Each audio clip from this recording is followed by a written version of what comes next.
8 മണിക്കാവുമ്പോൾ കർണാടകയിൽ എത്തുന്നുള്ളതാണ് അറിയാൻ കഴിഞ്ഞത്. ബാക്കിയുള്ള എല്ലാ ക്രമീകരണങ്ങളും ഇവിടെ ഒരുക്കി കഴിഞ്ഞിട്ടുണ്ട്. അപ്പം വരുന്ന എല്ലാവർക്കും അർജുനെ കാണാനുള്ള എല്ലാ കാര്യങ്ങളും ഒരുക്കിയിട്ടുണ്ട്. അത് എത്ര സമയമായാലും 2 മണിക്കൂറാണ് നമ്മൾ സമയം പറഞ്ഞത്. അപ്പോൾ ആളനുസരിച്ചാണ് നമുക്ക് കൃത്യമായിട്ട് പറയാൻ പറ്റൂല. അപ്പോൾ ആളനുസരിച്ച് ഞാനൊരു വ്യക്തിപരമായ കാര്യം കൂടി ചോദിക്കാം. എനിക്കറിയാം എങ്ങനെ ഏറ്റെടുക്കാൻ കഴിയുമെന്ന് എനിക്കറിയില്ല. പക്ഷേ അർജുൻ നിങ്ങളുടെയൊക്കെ പ്രിയപ്പെട്ട കസിനായിരുന്നു. എങ്ങനെയാണ് ഓർക്കുന്നത്? കൂട്ടുകാരനായിട്ടും ബന്ധുവായിട്ടും ഒക്കെയാണ് ഓർക്കുന്നത്. ഏട്ടനും അനിയനും എല്ലാമായിട്ടാണ് ഓർക്കുന്നത്. അപ്പം ചെറുപ്പം തൊട്ടേ അപ്പുറം കളിച്ച് ഒരേ ഇതിൽ വളർന്നതാണ് ഞങ്ങള്.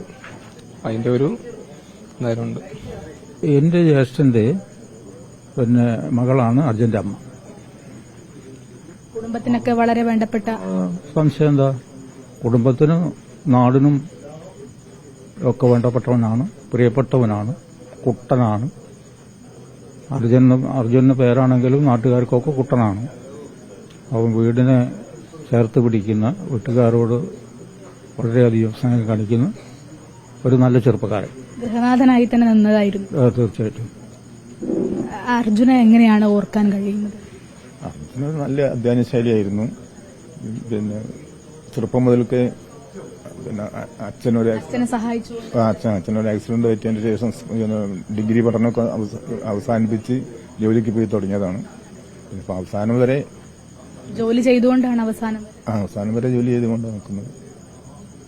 വളരെ ദുഃഖത്തോട് മാത്രമേ ഇനിയിപ്പം നമുക്ക് കാര്യം ഓർക്കാൻ പറ്റുള്ളൂ. കാരണം ഈ പഠനം കാര്യം വരെ മാറ്റി അച്ഛനും സുഖമില്ലാതെ ഇപ്പം ജോലി കാര്യങ്ങളിലേക്ക് ഇറങ്ങി വണ്ടിയിൽ വാഹനങ്ങളിൽ പോയി പിന്നെ ഒരു വലിയ വാഹനത്തിൽ പോയി അതിലിങ്ങനെ അത്യാവശ്യമായി വീട് കാര്യങ്ങളൊക്കെ അവന്റെ പ്രയത്നത്തിന്റെ ഫലമാണ് ഉണ്ടായത്. അവൻ ഒറ്റയാളാണ് ഇനിയും വീടിന്റെ ബാക്കി ആശ്രയം. എന്നാലും പെൺകുട്ടികളുണ്ടെങ്കിലും അവരൊക്കെ വിവാഹം കഴിച്ചു പോകില്ലേ, എന്നാലും ഈ വീടിന്റെ ആശ്രയമായിട്ട് വരേണ്ട അവരായിരുന്നു.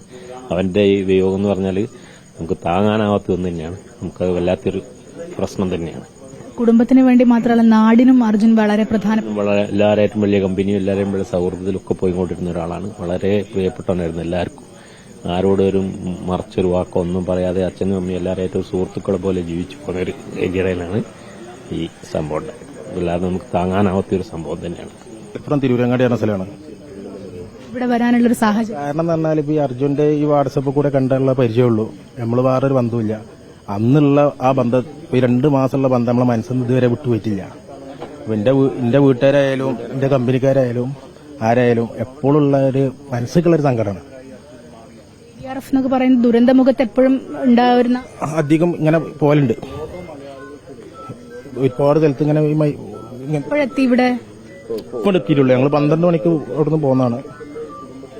എന്താണ് ഇങ്ങോട്ടേക്ക് വരണം എന്ന് തോന്നാൻ? നിങ്ങൾക്ക് അർജുനെ നേരിട്ട് പരിചയമില്ല, ബന്ധുവല്ല, എങ്ങനെയാണ് ഇങ്ങോട്ട് വരണം? ഈ വാട്സപ്പ് കൂടെയുള്ള വീഡിയോസ് കൂടെ കണ്ട പരിചയമാണ്. കിട്ടിയപ്പോൾ വീട്ടിലൊന്ന് കന്ന് ഇതിലൊക്കെ പങ്കെടുത്ത് പോകാന്നുള്ള ആഗ്രഹത്തിന് വന്നതാണ്. ഇങ്ങനെ നിരവധിയായ ആളുകൾ ഇങ്ങോട്ടേക്ക് വരുന്നുണ്ടോ? അറിയോ? വരും, തീർച്ചയായിട്ടും വരും. കാരണം സങ്കടമായ ഇതാണ്. കാണാൻ ആഗ്രഹിക്കുന്നവരെ തീർച്ചയായിട്ടും വരും.